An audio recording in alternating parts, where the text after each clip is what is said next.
Good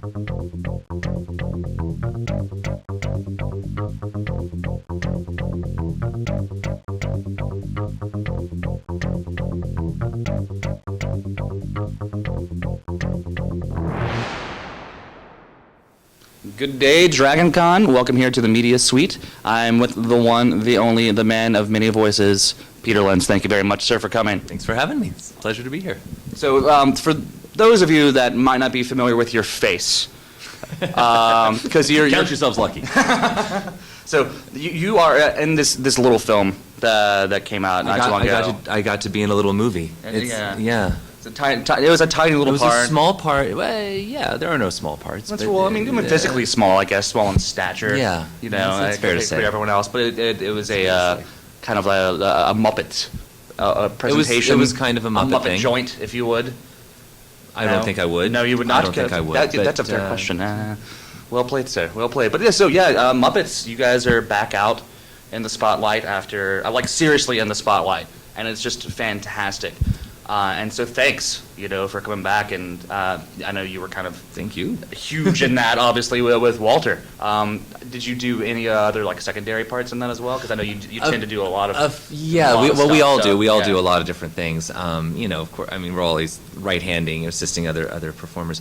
Walter was such a big thing for me personally. I really wanted mainly to concentrate on him. I mean, there's a few scenes. There's when Jack Black is all tied up and they're doing his hair, I was doing Droop, lint with the lint brush. Mm-hmm. Little things like that. Right. Yeah. As needed, Actually, okay, this is airing after the con, so I can tell you this. In the opening song, well, there's two things that one is in the opening song, and everything's great. One of the lines, "Life is full of highs." Yes. The guy says that's actually my voice. Okay. All right. And I love that Jim Parsons lip syncs to my voice because I was my own backup singer for Man or Muppet, and that's probably the most thrilling thing about the film for me. One of the things that I really personally admire you. You do a lot of teaching and workshops. I do. Yeah. Let's kind of focus on that a little bit. I've been doing that for. Oh well, it started. My gosh, my kid's really young, so maybe. I don't know, 13, 14 years ago, okay. I was asked to go to Germany, to Hamburg, to run a workshop. Actually, initially it was an audition and a workshop for Sesame Street, which is the German co-production of Sesame Street. Interesting. And it became pretty much a yearly thing, and I'd go out and work with these guys. There's dozens and dozens of different international co-productions of Sesame Street, and for years they kind of all operated as their own little satellites. Mm-hmm. But then, I don't know how many years ago it was, they started intentionally working with Sesame Workshop in New York, and they started sending out Muppeteers to work with the local puppeteers in different countries to just bring up their puppetry to the Muppet level, I suppose. Right. To find that equalizing level there. Yeah, and those guys, they were amazing. They were thrilled because they felt like they had been working in a vacuum. They had seen the stuff that was done in the U.S., but no one had ever been there to say, okay, this is how you do it specifically. Right. I mean, there had been a few things, but nothing on this level.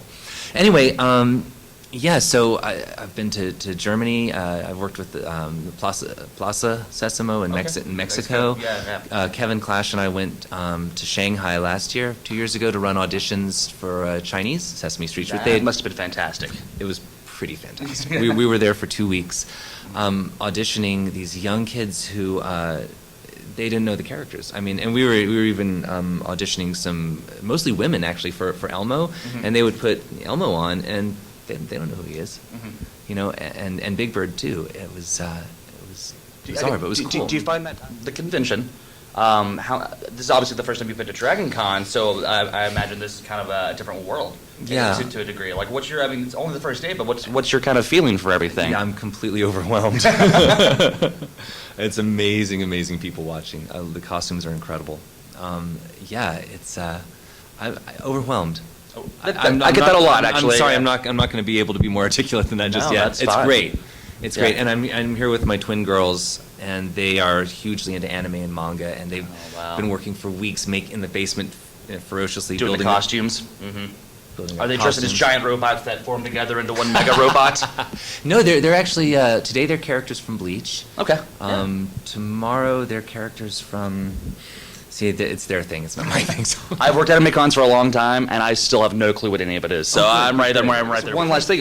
It's overwhelming, but is there like anything you're really particularly looking forward to this weekend? Well, you know what? Actually, I attended my first panel this morning. It was Like one that you were running, or you actually No. I What? actually went to. Oh, excellent. To see several of the actors from Lord of the Rings. And you know, Those are always amazing. John Rhys Davies was just. They were all three were spectacular. So but- with John, Billy, and then Craig? Craig Parker. Yeah. Yes. Yeah. Oh man, it was amazing. Storytelling. Someone Yeah. asked a question about what's the best acting advice you ever got, and it was just their answers were so eloquent. You know, John Rhys Davies was like, less, less. Very simple, very clean. Yeah. Very Davies. Yeah, and Billy's was like, listen, you know, you get so involved in. Is this boring? This has nothing to do with. No, it's fantastic. Yeah. Well, yeah, puppeteers are actors, so yeah. In a way, they're all dancing. No, they should be. No, well, they are. Yeah. We are all dancing monkeys, but acting is a major part of it. It's like, you know, listen, you get so wrapped up in your head about your big speech, but oh my gosh, other people are talking too. Hey. Oh yeah. Hi. There's a whole And people around us. Craig tried to come up with an L too. I think his was libation. Be sure to have like a six. a little thing there ready to calm the nerves there. Before I always do before. No, Yeah, his was. Scotch, or do you want? Wait. His was on TV. There is no back row.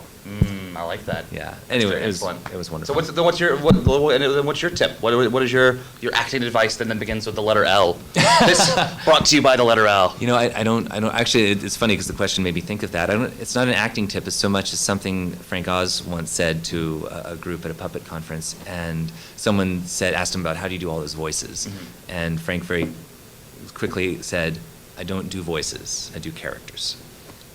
Deep. Very deep thoughts by Frank Oz through Peter Linz. But anyways, Peter. No, but I love He's that fantastic, yeah. well, yeah, he is Yeah. fantastic. But so often people get caught, whose voice do you do, and it's so much more. about It is the character. it is more than just The voice, a sound. for sure. The voice is part of who the character is, but it's got to be character first. I like character first. Put your best character foot forward, baby.